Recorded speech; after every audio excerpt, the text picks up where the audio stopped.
Welcome to Subject to Blackout. My name is Timo, and with me, as always, is Mike. Mike, how you doing? Good. How are you? I'm doing well.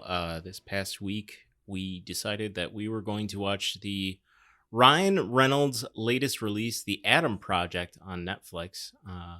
It's been a few months since he had a movie on Netflix. It has been a while. It's been, 2 months? When the hell, when was the, what the fuck was that other one? The Michael Bay one? No, that was Six Underground, and that was like 2 years ago. I'm talking about the one with Gal Gadot and Oh, yeah, that was like December. That was December. So it's Ish. been a little while. I haven't seen him. I think Six Underground was 2020, if not 2021. Let's do it. Let's do it. Six Underground was 2019. I don't know. I'm right. Okay. Six Underground, December of 2019. Wow. Yeah, suck it. Squeaked it Man, under what a the piece wire. of shit that movie was. That You movie, know? we can just take apart. Let's just get right into it. Because we could take apart Ryan Reynolds movies, but Michael Bay was like, I'm gonna make a Guy Ritchie movie, and he's like, do you know how I know I'm doing that? It's gonna be a heist, and somebody's superpower is they do parkour, and that's gonna be useful at some point during this heist. Like, what do? Oh, I have a bunch of money, and I'm like a wheelman. Fine. What do? I jump off of fucking dumpsters in kind of mediocre but slightly cool ways. Also, I have like a South London accent, so I say bloke a lot. That guy's in. Also, we could It's use one of a those Ryan movies. Reynolds type. Can we And get we're Ryan Reynolds? Can you be like Bruce Wayne, but like you don't become Batman? You're just pathetic, but you're wealthy. Great. But also, you're Ryan Reynolds. Okay, go. Be Your you. motivation in the scene, you're Ryan Reynolds. All right, Go ahead. in this scene, I want you to remember that your character is Ryan Reynolds. Yes. And You're wealthy, much like Ryan Reynolds. Ryan Reynolds. And in my mind, your character owns a soccer team and tequila company. And Gin and company. that's just like, gin company. Because you're Ryan Reynolds. And a fucking mobile company that could be a scam. Might Certainly be. don't know anybody on Mint Mobile. Don't know. But yeah, anyway, we haven't even mentioned the movie yet. So we watched the Adam Project. the latest release on Netflix, both movie-wise and Ryan Reynolds Netflix movie-wise. In the time that we have been talking about that movie, Ryan Reynolds has made like 6 new movies for Netflix this year. They're at least in production, if not done. 6 new movies and some kind of series that's just kind of trying to capitalize on the Game of Thrones audience. Well, and Where he's got a sword, but he's still a sarcastic. I mean, mean, he's still a wit. It's Ryan Reynolds in Game of Thrones. That's the elevator pitch. Is what if Game of Thrones had Ryan Reynolds in it? Well, I thought about how we would approach introducing this movie, and I think by introducing, the best way to do it is to introduce Ryan Reynolds. And the way I think about Ryan Reynolds, and I have a feeling that you do too, because of the way we've been joking about this, is that all throughout history, there have been actors who essentially play themselves. Mm-hmm. You have someone like Gene Wilder, who's essentially Gene Wilder in like every single movie that he's in. Jack Nicholson always tends to be Jack Nicholson. Will Ferrell, always Will Ferrell. Keanu Reeves, arguably, except for like that one rom-com that he was in, but like kind of There's sad Keanu. He has a scope. He does. He has a very well-defined scope. Tom Who Hanks. else? Although Tom Hanks. He tries Always to Tom do Hanks. stuff where he's like, oh, I'm trapped in an airport. I'm going to put on a funny voice. And it's just like, this isn't an accent. This is a funny voice. Yeah, or like, I have like a learning disability. Like Simple Jack. I guess he did go a little Simple Jack in Forrest Gump. I hadn't put 2 and 2 together before, but you you're right. you had like an underhanded throw there to be like, yeah, I guess he did do that in Toy Story 2. Philadelphia. Guess he did that a little bit in Sleepless in Seattle. Yeah, I mean, he was a little, on the A little spectrum. bit like and that in Catch Me If You Castaway. Can. Yeah. But yeah, I mean, Kind of even explains Chet Hanks. Sure. it does. It really would. Yeah, and even to a certain extent, some of our finer actors, Sure. like Leo DiCaprio, are Yep. pretty much variations on Leo DiCaprio and everything, and that's fine. It's Yep. Leo DiCaprio on cocaine, or it's Leo DiCaprio is On a a boat. racist slave owner, or Yeah. Leonardo DiCaprio on a boat. Just trying to get some strange before he heads off to Milwaukee again. Yep. Yep. So Ryan Reynolds exists within this strong tradition of Matthew Broderick. There's another one. Oh, When has yeah. Matthew Broderick ever not met? Anyway, yeah, Ryan Reynolds exists within this strong tradition of just basically being himself in every single movie. And that self, how do we describe it? Kind of smarmy. That's Yeah. pretty much it. Smarmy. Yes, very sarcastic, very cool, and very smooth is usually how he's always played. Yes. Which he just it doesn't seem quite right. He doesn't seem like quite cool enough. Like he seems like kind of cool, like fine to be like the oddball. Yeah. But he has not been sold to me as like an action star. I don't know who has been trying to do that, but he's had like 4 or 5 movies where he's like an action person and he's not. Anyway, in the Adam Project, Ryan Reynolds plays Ryan Reynolds. Named Adam. Yes, named Adam. And he goes back in time to talk to his dad, but also talk to his childhood self. And so this was actually a challenging role for the child because the child had to act like Ryan Reynolds too. So Yeah, it which meant seemed the like they were child- the same person. Which meant for the first portion of the film, the child was an unlikable cock. Yeah. Yep. So it was range for that 12-year-old.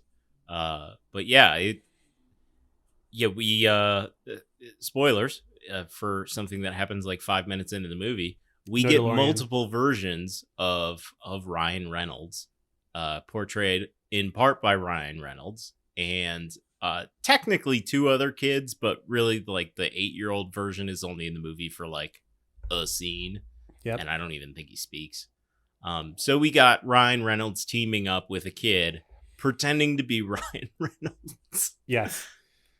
And they navigate the year 2022 in an alternate universe because no one's wearing masks. Yeah. And no one mentions the pandemic, so it can't be this universe. But I do like that the two things are like 2022 when the pandemic's kind of wrapping up, right, folks? And then 2018 pandemic. What pandemic? So even if they don't want to say that it's clearly in a different universe, they can just be like, oh no, they just everybody was we fixed it by June of 2022. Yeah. So basically, it's on one hand, it sort of attempts to subvert the cliche of this sort of like this father-son movie where they have to kind of understand each other. Because in this case, it's an older Ryan Reynolds and a younger Ryan Reynolds. It's essentially the same person. So it attempts to do that while also being like a hard science fiction movie where Ryan Reynolds is like an Air Force pilot in the future who goes back in time to kind of fuck something up so Skynet never gets invented. Kind Pretty of like much. Terminator 2 style. So a lot of Which he ideas in this even movie. references at one point. Yeah. Yeah, this comes from a universe where they think if it's a little bit meta, it's actually sufficient lampshading, and that's not the case. I don't think. Yeah. What were your general thoughts about this movie, by the way? I thought it was fine. Okay. I thought it was bad. I Okay. thought it was like I thought this was a perfectly adequate film, but it's still one of the worst films that we've watched. It's Yeah. just, I would understand why this would make like $500 million at the box office, which it won't because it's a Netflix movie. right. But it's got Okay. it's got decent action. It's funny in spots. It's not as funny as it thinks it is. right. And Ryan Reynolds, everyone. yeah. Ugh, yeah.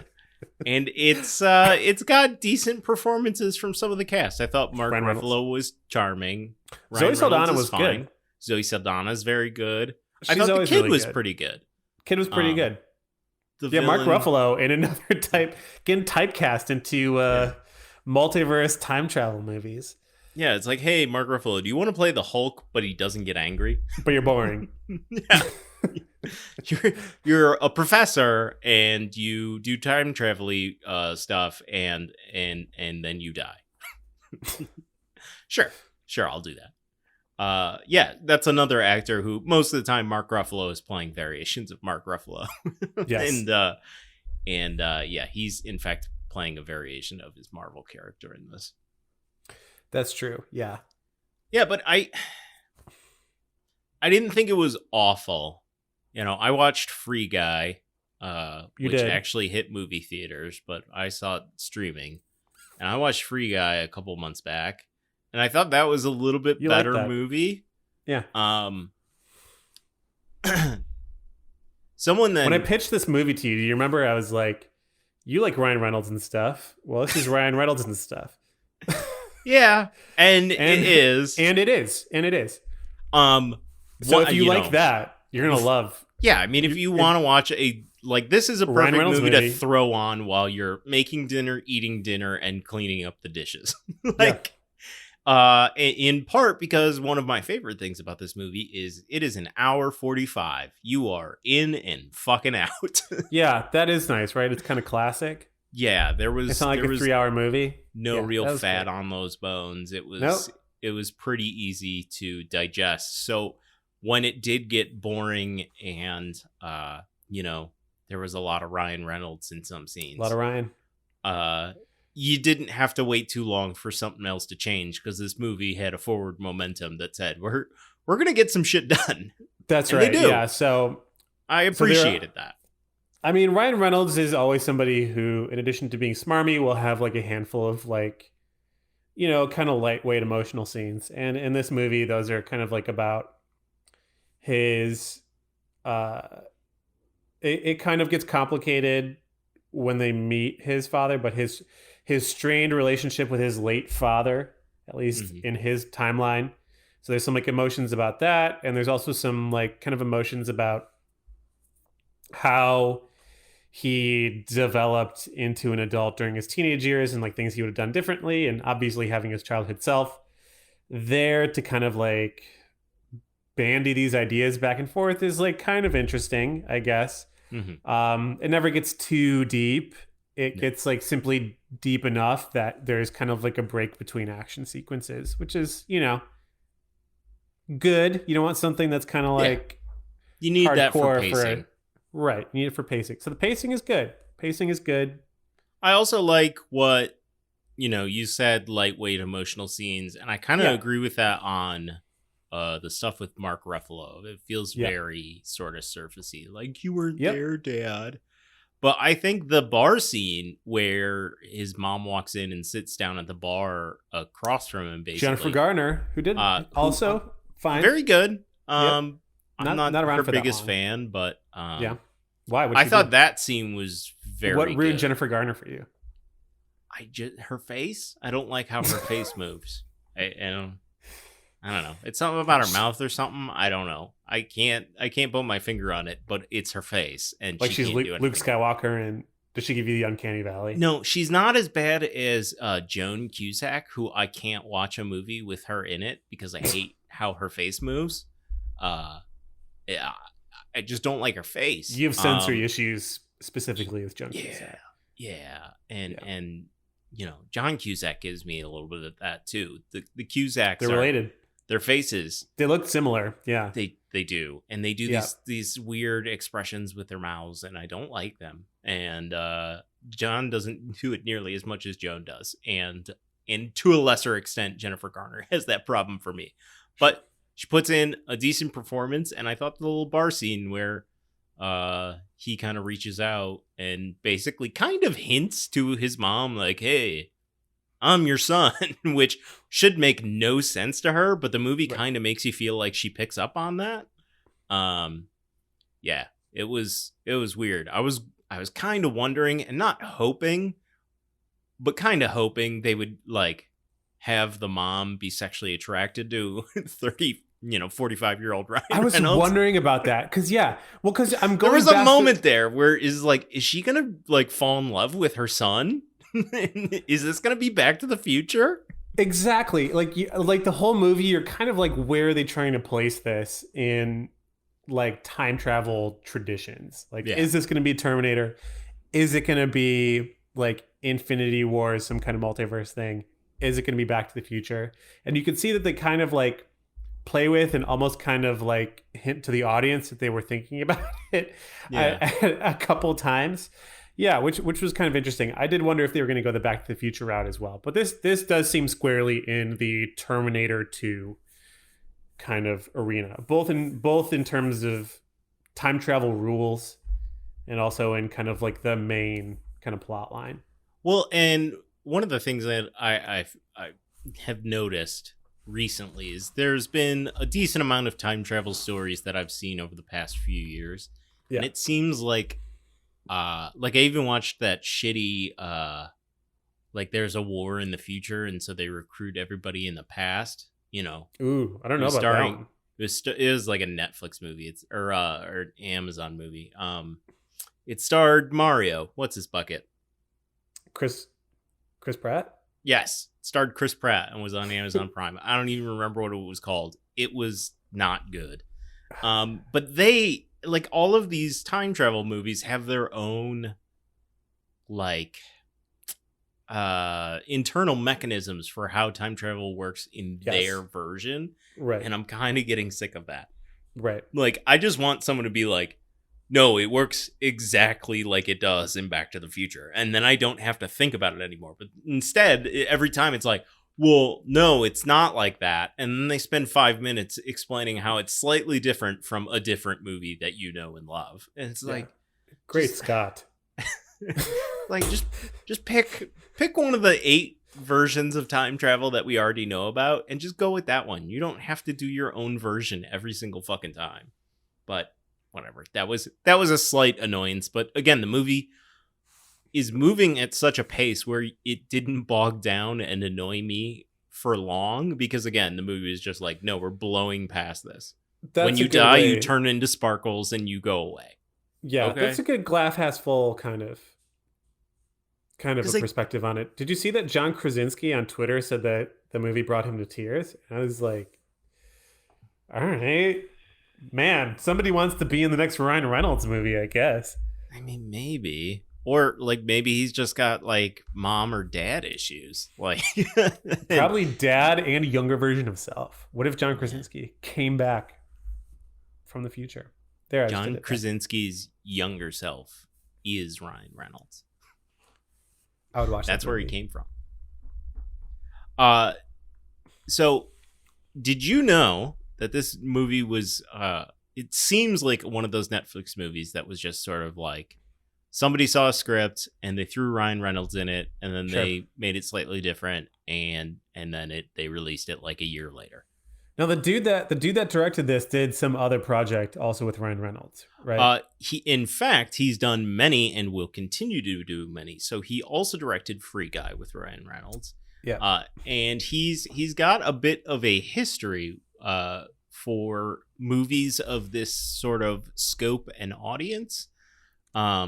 But yeah, and he will be directing the third Deadpool movie with Ryan Reynolds. Yes. So man, Ryan Reynolds really likes working with this guy. Apparently. Sean Levy, I believe is how that is pronounced. But this movie dates back all the way to 2012 when you'll never believe who was attached to star. And he is an actor who can only play himself, but he likes to run. Ooh, Tom Hanks. Wait, no. Let me keep going. Okay. Likes to run. Likes running in movies. His movies. Tom Cruise? Yes. No way. Was it really going to be Tom Cruise? This was originally going to be a 2012 Tom Cruise release. Do you think they would have like used CGI to alter the mouth of the young Tom Cruise so they had that fucked up middle tooth? in the same way that Tom Cruise does. I bet they Perhaps. would have done it, or they would maybe Perhaps. get dental surgery to be like, you have to have this like fucked up middle tooth. Joseph Gordon-Levitt got all sorts of work done to look like Bruce Willis. So, who knows? Who knows what they would have done in 2012?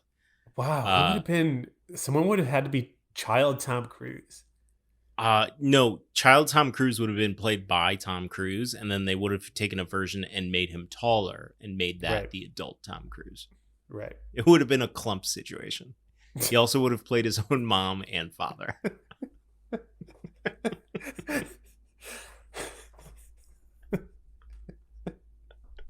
God, I'd watch the hell out of that movie. Yeah, me too. But yeah, no, back to our friend Sean Levy.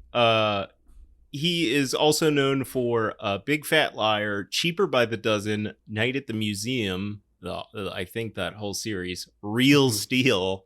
He directed some episodes of Stranger Things. He directed Free Guy, and he directed The Adam Project. And his next project is the third Deadpool movie. So he is on a hot streak with Ryan Reynolds. But it is like that. Gosh. There was some swearing in this movie. There wasn't much actually bloody violence. So I don't even know what this movie would have been rated if it came out in theaters. But this is just right in that wheelhouse of like Night at the Museum, Real Steel, where it's like not quite a children's movie. It's like a but tween like movie. Okay, if you're 11 or 12. Yeah. Which, there's a place for those movies, but I'm certainly not the intended audience, No. So the reaction of this movie from the critics was not exactly great either. Good. It was, I think, mid-50s. Glad we agree for once. Yeah. And it's not terribly bunch surprising. Of fucking jokers, those. Yeah, go ahead. I just think that this movie was extremely, like, mediocre has like more of a negative connotation than I mean it to have, but it's just kind of like a mediocre movie. This is like 50, 55. Yeah. And which is fine. Honestly, that's kind of good really for a Netflix movie. Yeah. So, again, there were decent performances and stuff, but just like, I don't know, there were some things that grinded my gears. Like they had a particle accelerator that all of a sudden had a nuclear reactor at the end of the movie. And I was like, all you just had to do was just pull out the hard drive. I'm like, I'm not a scientist. Oh, but, yeah. Particle accelerators do not have nuclear reactors inside of them. Those are two different things. This is one of those movies with like a selective magnet that only attracts the types of metals that are immediately important to the plot, but not other metals. What's the first thing it does is it rips buttons clear off a shirt, and then 10 minutes later, a fully metal cart on wheels finally starts moving towards the magnet. I was like, I think the cart would have moved before the buttons ripped off. And in a very important plot point, someone is able to fire a gun, and they can still hold on to the gun, but the bullet bends. Didn't even think about that. I thought the bullet was dumb. I thought it was very, very dumb. But yeah, it would. Yeah. Ooh. Maybe they just downloaded it. Like you downloaded Car. But here's the thing, Mike. I was thinking, oh, what if it's plastic? What if it's just not magnetized metal? But all of the bullets in the gun were magnetized metal. Right. So it should be pulling with the force of all of the bullets in the gun. All of the bullets, right. So it's one of those movies where there's like selective magnetism. Yeah, again, I was not paying super close attention during this entire movie, but wow, I did not think about that for a second. This movie no sense. Doesn't give a shit about the rules of time travel. Nope. Doesn't give a shit about the rules of electromagnetism. Nope. Yeah. Wow. And Mark Ruffalo calls himself a physicist in this movie. He certainly didn't have anything to say about that. No. Yeah, I thought the bad guys were incredibly stupid. So they could track Ryan Reynolds' plane, except for when they couldn't because the plot needed Ryan Reynolds and Zoe Saldana to have sex. Yes. Well, the child version of Ryan Reynolds kind of just like waits outside. Yeah, he's just I'll go outside. I was also wondering if they were going to go certain places with the child, and Zoe Saldana, like when they started to get physical, Some I'm like, are they just gonna Anakin let the Padme kid kind of be stuff. in the room? I mean, like technically that's her husband. It's just they're different ages now. Like, what's happening here? And then the movie just had the kid be like, well, I'm 12. So I definitely don't want to see Zoe Saldana naked. So I'm going to leave. It's like, I'm not sure if I believe that, but thank you, movie, for removing him from the scene. You know, one thing, we haven't gotten into this quite yet, but because this week, we've already talked at length about how Cowboy Bebop got axed after one season, and that was bullshit. Got Cowboy B fucked. But this past week, my beloved Babysitter's Club, which has 2 full seasons that I have 100% on Rotten Tomatoes, that got axed for a 3rd season. While Garbage Lake, The Adam Project, just kind of like slides right through in its own mediocrity, in part because the marketing is a lot better. Mm-hmm. But I think the marketing exists. We're starting to see a sort of a new strategy for Netflix moving forward. That's really, much different from what we thought of when Netflix was kind of like a alternative sort of media source 5 or 6 years ago, when it was like picking up Arrested Development, when Stranger Things had season 1, and it was like unlike other stuff, like a Netflix that is canceling stuff that is critically acclaimed while elevating crap was the whole reason Netflix started making its own series in the first place. So it's interesting to see like this new culture of Netflix emerging with something like The Adam Project, which kind of sucks, and Babysitter's Club, which is critically acclaimed and awesome and well acted, getting axed. Yeah, Netflix doesn't seem to have a long leash with their television series, and I wonder, I mean, I don't have any clue as to what that is, but my wonder is if it's just like they're critically acclaimed and the people who watch the shows love the shows, but again, their marketing is so poor that I never know when anything is coming out on there. Yeah. And stuff just shows up one day. Yeah. I'm just wondering if audiences on these things where they don't have Ryan Reynolds attached or The Rock attached or Gal Gadot attached, like they just don't market them, so nobody fucking watches them. Like everybody, everybody loved Bridgerton. That's not on solid footing as far as I can tell with Netflix. You love Babysitter Club. Bridgerton. Cancel that. Yeah. We should go back and watch Bridgerton. Man, God, I loved that one. You did try to convince me to watch it. And you almost got me there, and then it never happened. Yeah. Well, yeah. So I mean, it seems like their new strategy is hope for like sleeper hits like Squid Game and Bridgerton, but really bank on people maintaining their subscriptions for stuff like The Adam Project.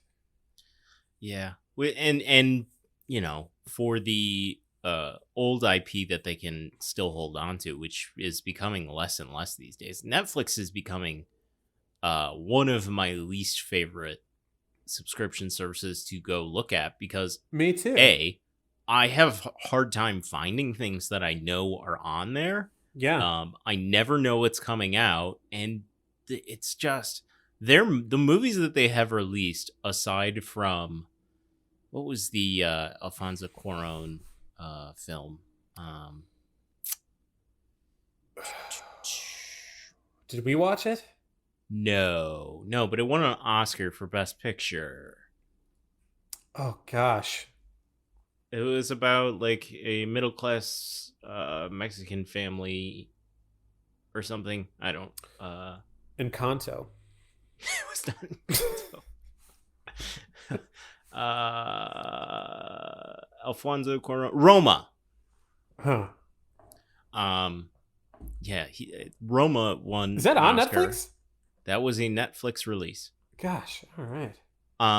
But other than that, like their movies are Ryan Reynolds mediocre drives, or Thor is a bodyguard and he just kills a bunch of people in Bangladesh. Or, Yeah, I mean, remember too that it used to be just so weirder. mediocre. Remember Bird Box? Remember how weird that movie was? Yeah, They're kind of relying on these new algorithms that kind of like pay attention to, yeah, I mean, different types of criteria than doing something that's interesting. I tend to spend a little bit more time on Disney Plus or on HBO Max now.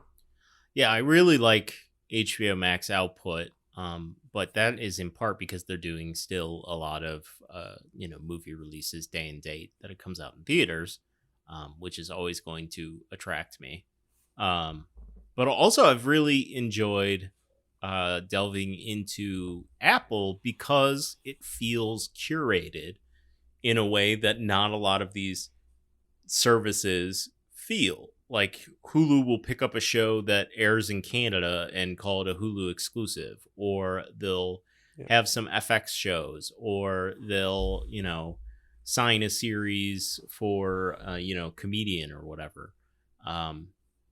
Whereas Apple TV, all of their projects feel very much like someone at Apple TV either reaching out to an individual, like an actor or actress or director, and saying, what do you want to do with us? Or having an interesting project that they believe in and then finding the people for it. I mean, sure. Ted Lasso was a pet project for the people who brought it to Apple TV. Remember that Tom Hanks on a boat movie? Yeah, that was apparently a pet project of his. He's always wanted to tell that story. This Severance thing that I've been watching and very much enjoying appears to be something that was pretty much an idea from Zoolander's brain. What's his bucket? Owen Wilson. Wow. Sadly, not Ben Stiller. Owen Wilson. Ben Stiller. Thank you. Yeah. Wow. Yeah. Apparently, this is a project he's had tinkering around in his brain for the last couple of years. So, it used to be what Netflix did. Yeah, and it like I said, it feels more curated and more focused. Sucks now. Bad. Yeah. Blah. Yeah. And Netflix puts out these movies, and part of why I thought like this movie was fine is because the other movies Netflix have put out have been so much fucking worse. Yeah. So, you don't put out a turd and all of a sudden it looks like a polished gemstone. So, but yeah, there's worse ways to spend an hour 45. Yeah. Anyway, the Adam Project. Fine. Yeah. Fair enough. Very, very fine.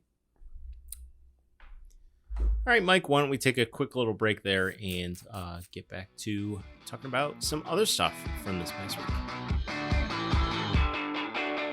Next week on Subject to Blackout. As I believe I've made clear on previous episodes, Mike and I's relationship in high school was based mostly around our relationship with Halo, the video game series that debuted in the early 2000s on Microsoft's Xbox. While neither one of us is a diehard fan of the canon or books or comic books or any of that stuff, Halo means a lot to us.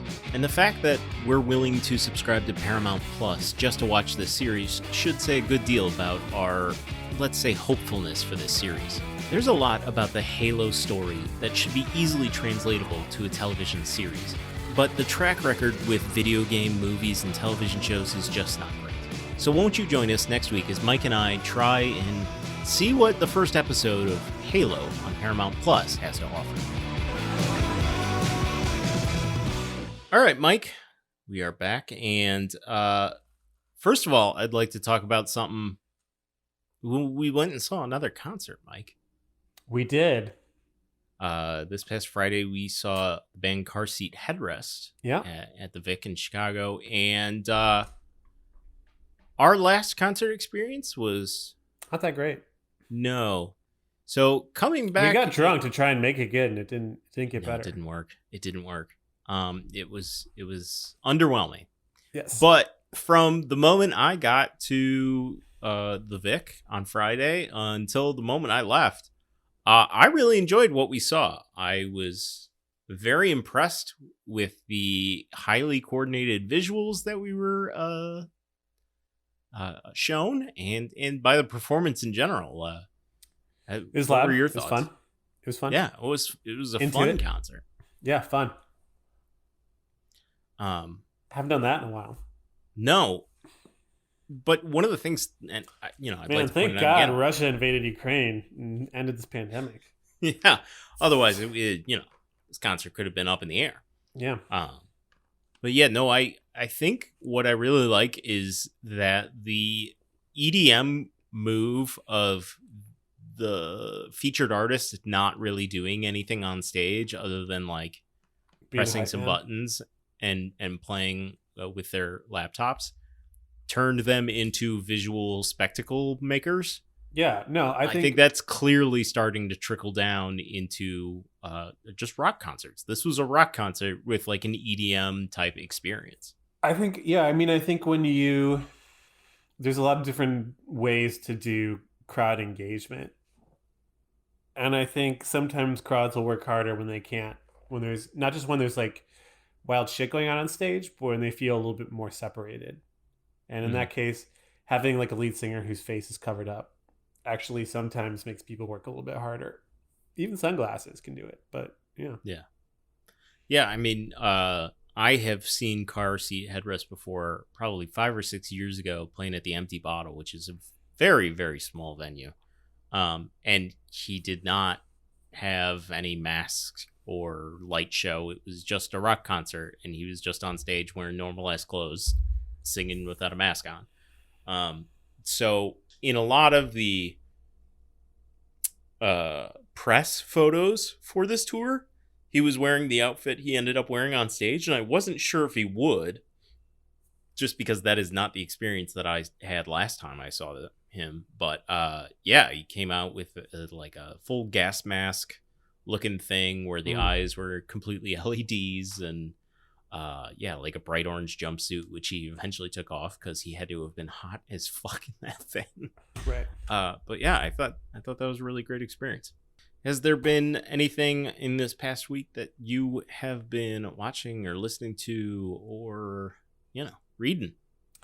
I watched all 9 hours of the Get Back documentary on Disney Plus. We talked about this briefly. I watched about the first hour and a half, I think, but I kind of slowed down, and I told you to convince me.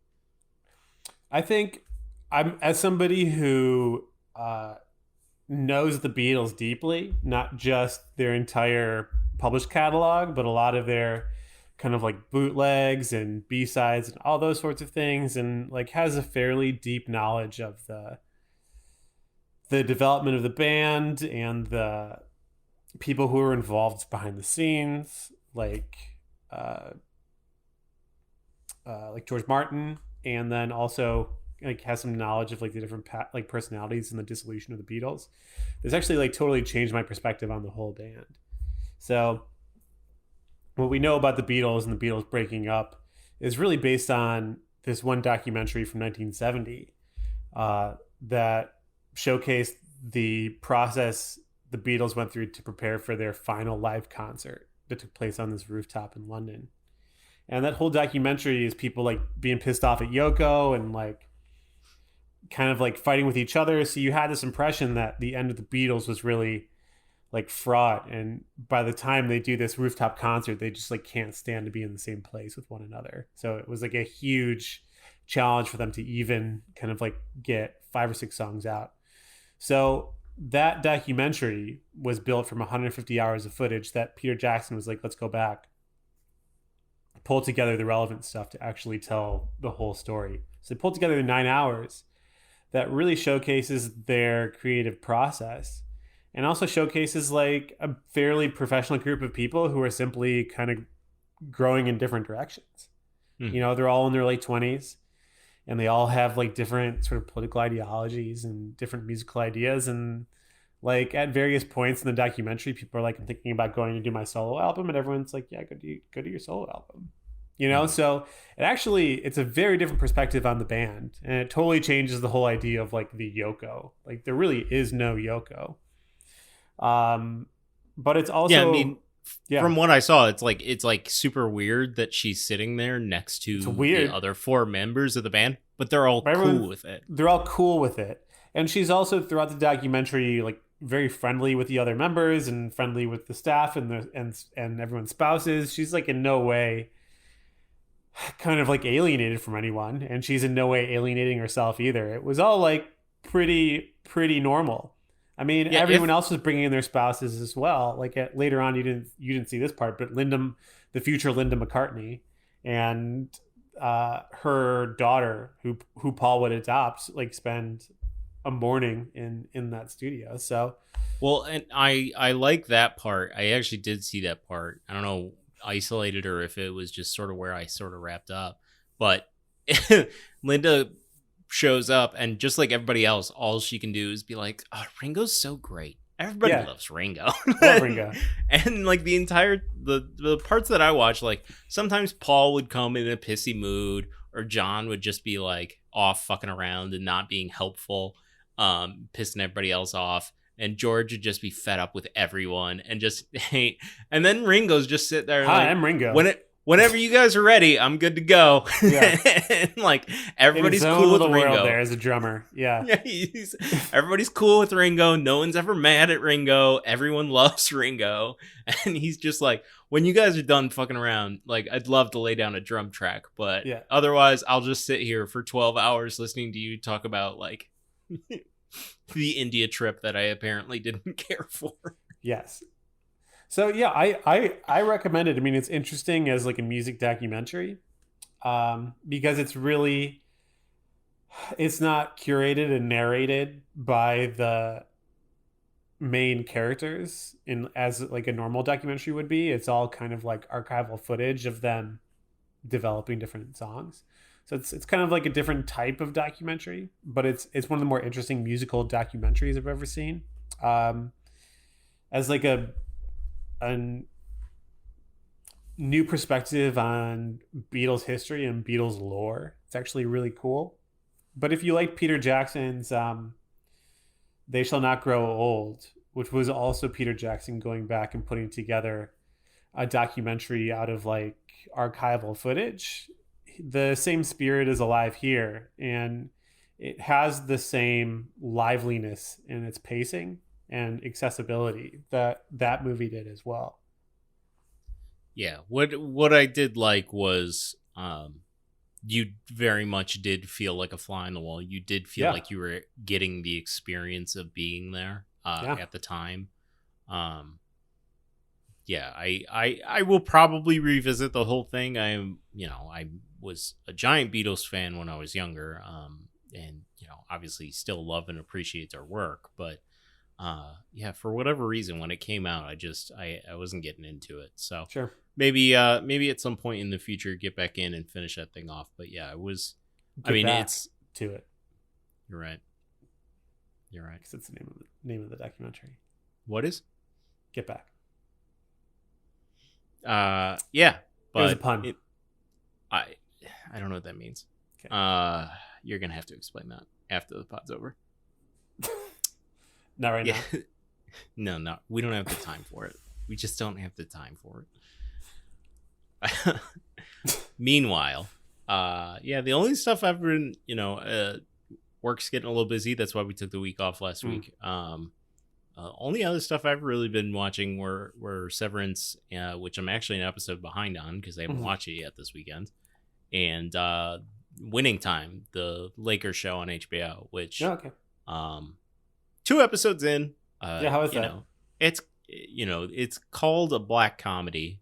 There's not too much dark about it yet, but at some point Magic Johnson has to get AIDS. So if they start cracking wise about that, then it'll be a black comedy. But right now it's just a bunch of actors I like about a topic that I think is super interesting. Sure. And the Adam McKay style, if you don't mind it, which I don't mind it, I don't love it, but I don't mind it. Talking directly to the camera at times and stuff like that. Yeah, some of the characters I'm excited to meet, like Pat Riley, played by the pianist. Adrian Adam Brody. Adrian Brody, sorry. Adam Brody was in the OC. Yeah. So I'm looking forward to seeing that character and a few others. They have an actor who's playing Kareem Abdul-Jabbar, and thus far he's just a fucking asshole. And I kind of love it.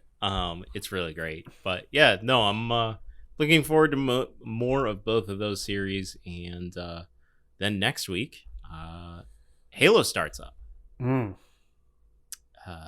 Double so kill. I have subscribed to Paramount Plus so that I can watch a Halo series, which I don't know. We should get together and watch like a fuckload of Rugrats, and then just watch like 2 episodes of Halo. Why Rugrats? I don't know, because it's all the Nintendo or it's all the Nickelodeon stuff, right? On Paramount Plus. Oh yeah, maybe. Yeah. Maybe. Yeah, I didn't make that connection, but yeah. That's probably because that's going to be the home of all the new Avatar stuff. Paramount Plus. I'll believe there are more Avatar movies when I see it. Avatar: The Last Airbender, not Avatar: The Blue Pocahontas in Space. Okay. Yeah. Or Blue Fern Gully in Space. Yes. Yeah. Yeah, but right now Halo only 23 critical ratings so far on Rotten Tomatoes. Comes out on Thursday. 57%. So that seems appropriate. If it was 85, it wouldn't in any way resemble the video game. No. But I was hoping for like 60s or 70s, like just a fun action show. Right. But yeah, we'll see. We'll see. You know, I don't know who these critics are who have rated it 57%, and 23 critics is not a lot of critics. So we'll see if it gets better or worse. Hopefully it'll get a little bit better, but I don't imagine it getting any more than like 65%. I would hope if they not. kill some people in really cool ways and Energy maybe sword. get a corpse hump, A little bit. you know, Should be. then I think I can get behind the series. But we will see next week when we talk about it. All right. For those of you listening along, you can head on over to subjecttoblackout.com to reach out to us, and you can find links to all of our socials, including Instagram, Patreon, Twitch, Twitter, and YouTube. You can also feel free to rate, review, and subscribe. And lastly, you can find Mike on Instagram and Twitter, Name Taken Podcast. Mike, thank you for joining me. Right on.